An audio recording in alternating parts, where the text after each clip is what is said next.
So why do you need to learn how to read the water? Well, trout aren't going to be everywhere. In many rivers, trout are only going to be in maybe 10% of the stream bed or the wetted area of the river. So you got to narrow things down, because if you don't, you have to fish everywhere and you drive yourself crazy trying to fish everywhere. Even in smaller creeks, you may have to walk 100 yards or more to find a place that may hold a trout. It's not very confidence-inspiring to fish over a piece of water, not knowing if you're even fishing over trout. If I could sum reading the water up in one statement, it would be this.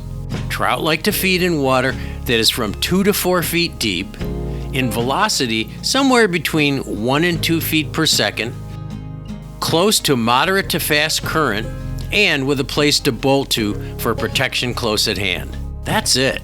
But the devil's in the details. You have to look for places that combine all of these elements, not just 1 or 2 of them in isolation. The 2 to 4 feet deep part is pretty easy.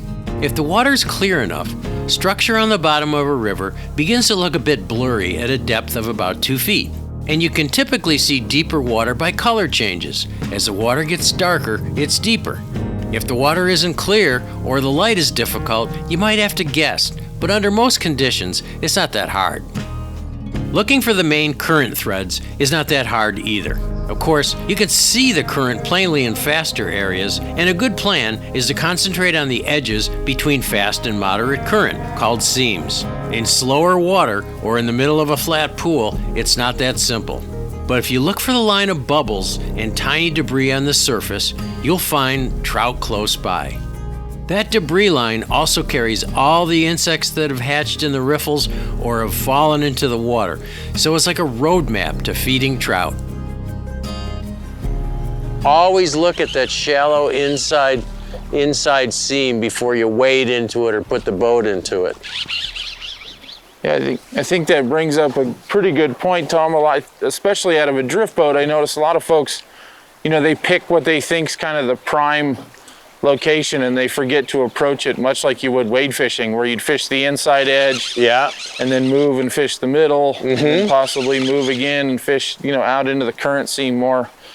They, instantly go to what they think's the best spot versus kind of covering it all. Yeah.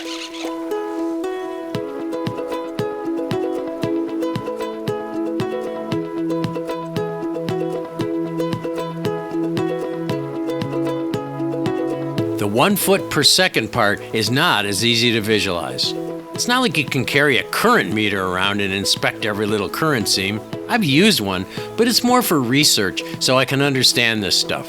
It's about the speed of a slow walk along the bank, and with experience, you'll learn how to spot this speed of flow, especially as you'll catch most of your fish in current of this speed. But rivers seldom have uniform flow from bank to bank, even if they look uniform.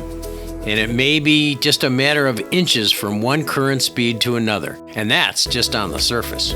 Currents also vary by depth, and obstructions in the water can form pockets of slower water that we can't really examine. We just have to estimate and visualize how subsurface currents vary, and that's where a little knowledge and lots of experience come into play.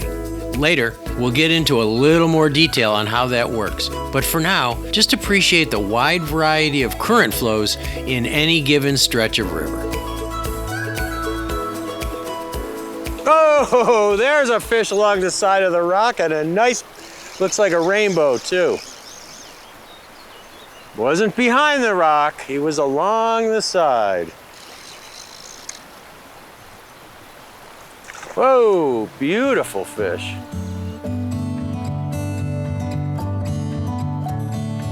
Cover is important to trout, but I think its importance is overstressed. Trout need cover somewhere close, but they'll often move from a place where they're safe to more exposed areas to feed.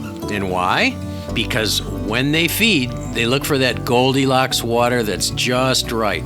Not too fast that they exhaust themselves holding in the current, but fast enough to bring them food at a decent rate.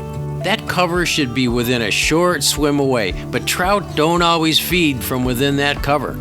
The closer they can find that perfect current to cover, the better. But I've seen trout feeding 30 feet away from their refuge if the current speed is just right. Cover is not just a log jam or a rock. Deep water, where they can't be seen or attacked by a predator, makes them feel safe. Riffles are another place where the broken surface of the water keeps them relatively invisible to birds of prey and anglers. Shade also provides cover, and many anglers say that trout don't like bright sunlight. But if food is abundant and there aren't many predators around, trout eagerly feed in bright sunlight, so don't rule it out. So when you look at a stretch of water for its trout holding potential, look for that Goldilocks current with cover a quick swim away. This helps you rule out some places in a river where the current might be right, but it's a long swim to shelter.